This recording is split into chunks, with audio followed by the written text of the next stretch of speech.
Hey everyone, welcome to the Cruisin' with Phil channel. Thanks for being here. I was hoping to be able to talk with you from my new office area in my house, but my tripod broke, so I'm still back to doing just a regular voiceover.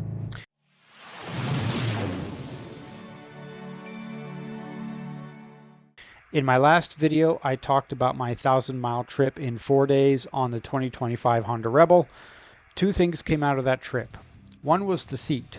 The stock seat with the sheepskin pad that I have only lasts about 45 minutes until I'm getting sore. The gel pad I have only lasts about an hour, maybe a few minutes more. That leaves me with three choices. The $100 Honda Comfort Rider seat, which I can't find anything about as far as reviews. A Corbin seat, which is probably considered the best seat, but is very expensive and sits you back farther from the bars, which is an issue for me. And the Mustang Tripper Solo seat, which sits you a little closer to the bars, but is also rated very well. The Mustang is probably the best option for me, but it costs $400, which is an issue right now. However, I found a lightly used one on Facebook Marketplace for about $250. I asked the seller how many miles were on it. He said about 50 miles. So I bought it. It should be here in a few days. Hopefully that takes care of that issue. I'll leave a review of that once I have some riding time on it. The other issue was the handlebars, wishing they were a little closer to make the ride a little more comfortable with a more upright riding position. I've seen a couple people have put risers on their Honda Rebels. I happen to have a set of 2-inch Rock Speed risers that I had purchased for a previous bike. I think it was the Harley Heritage I had for about 3 months a couple years ago. However, all the people who had put risers on the Rebels were on 2024 or older models. As you may know, Honda made a bunch of updates on the 2025 year for the Rebel 1100 and 1100T, including a whole new gauge. A whole new gauge means different wiring and possibly a different mounting system on the gauge. Honda did extend these bars a bit for the 2025 remodel, but for me, they could stand a little more. I have not found anyone who has attempted to put risers on the 2025 Rebel 1100, so I decided to tackle it myself. Not being a mechanic made this an interesting day. I was going to video the process, but having never pulled a Rebel apart before made this complicated.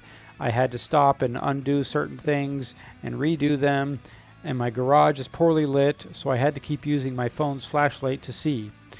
So I took several pictures along the way instead. We're going to discuss the whole process, the challenges that are part of this, and why I actually would not recommend doing this on the 2025 Rebel until someone out there comes out with a riser kit specifically for this bike. Initially, I was going to take the tank off the bike to see if there's anywhere under the tank that I could free up some wiring. There are 3 bolts needed to free the tank, then 2 clips under the tank and 2 hoses. The bolts and the clips were not an issue, but the hose was not pulling off, so I decided to put all that back and not mess with the tank at all. First off is the fairing. There are 6 bolts attaching the fairing, 2 down below and 1 in between the windshield bolts on each side. Once the fairing is off, the windshield comes off next, 4 bolts and nuts here. After that is the mounting bracket for the windshield and fairing. There are 2 bolts on the bottom that hold it in place. At the top, there are 2 parts of the bracket that slide up into the top of the tree. Once the bolts are out, pull the bracket down to release it. Next up is the bracket around the headlight. There are 4 bolts here, no big deal. Then there's the gauge cluster wiring guard. There are 2 bolts, 1 on each side. Okay, so the first thing I did was to reroute the front brake and clutch cables. The clutch cable comes through on the right side, under the tree, and up to the bars on the left. If you unhook the clutch cable from the clutch lever, you can feed it back through the body and then bring it back over, but between the tank and the tree instead of in front of the tree, and that gives you enough play for the risers. For the front brake, the simplest way I found online is to unhook the front brake from the bars and feed it through the tree to give more play. It's the same idea as the clutch cable, but instead of unhooking the cable from the master cylinder and then having to do a brake fluid replacement and flush and all that jazz, this avoids that process. First, take off the right mirror. You'll also need to remove the right side bolt holding the headlight in place. Now take off the 2 bolts holding the front brake. There's also a little electrical box under the master cylinder that will need to be removed. It'll be held on by a small screw. Then take the entire brake lever and master cylinder combo and slide it through the tree. You'll need to pull the headlight over a little bit to the side to fit it through. That's why you needed to pull that bolt off. Once it's through, you can reattach it to the bars, put the little electrical box back on, put the mirror back on, and reattach the right side of the headlight. That should take care of the clutch and the front brake lines. The hard part is the gauge cluster. There are 2 bolts holding the gauge onto the bars. If you take those off, there's very little play in the wiring cluster, certainly not enough to extend it up 2 inches. This is where I had to get creative and do a bit of what I call Afro engineering. The key is to figure out how to get more play in the wiring. The wiring cluster runs down through the tree on the left side, then back to the front and goes into the engine area at the top of the radiator. By the radiator, there's a metal clip holding the cluster in place. There's no way to loosen or remove that clip that I can find, but you can pull the wiring cluster a little bit tighter through that clip to give yourself a little bit of play, maybe a ½ inch. The other place to free up the wiring is where it goes through the tree on the left side. There's a protective box or case attached to the bike that the wiring cluster goes through. This has to come off to free up enough play for the risers. There are 2 bolts to remove and a couple of clips that unhinge the case so that it opens up. It's challenging to get off, but once you tighten up the wiring by the radiator and remove that protective box, you'll have enough play for the risers, just barely. The key issue is that once you pull the wiring up from the risers, you're not going to be able to put that protective box back on. It's going to have to stay off to allow the wires to stay loose enough. I put some electrical tape around the open clip in there to hopefully keep it protected. Hopefully that'll be enough. Once the gauge has been removed and the wiring freed up, it's time to remove the bars and install the risers.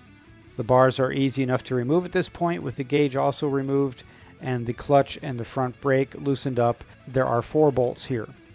Initially, when I went to install the risers, I was going to put the ROX caps on the bottom section and the Honda caps on the top, because the Honda caps have the bolt holes for the gauge. But the holes didn't line up with each other, so I had to keep the Honda caps on the bottom and put the ROX caps on the top. This creates a significant issue because the gauge needs to sit above the handlebars, but the bolt holes that attach the gauge are still sitting at the bottom, where the handlebars were originally.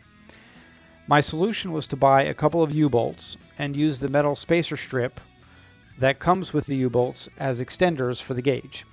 I bolted the top to the gauge with my own bolts and used the gauge bolts to attach the extenders at the bottom.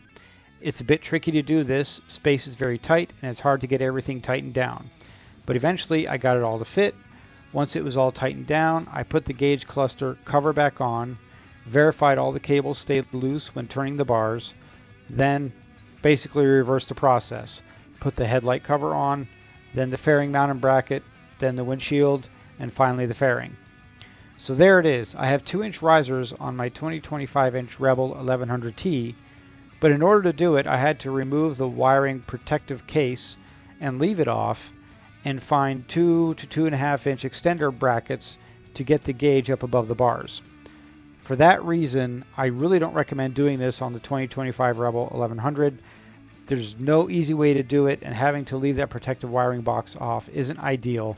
So until somebody else who does risers or extenders or whatever comes up with an actual kit to do this, I don't know that it's the best idea to do. But I did it anyway. We're going to see how it goes. I'm going to get out for a test ride soon.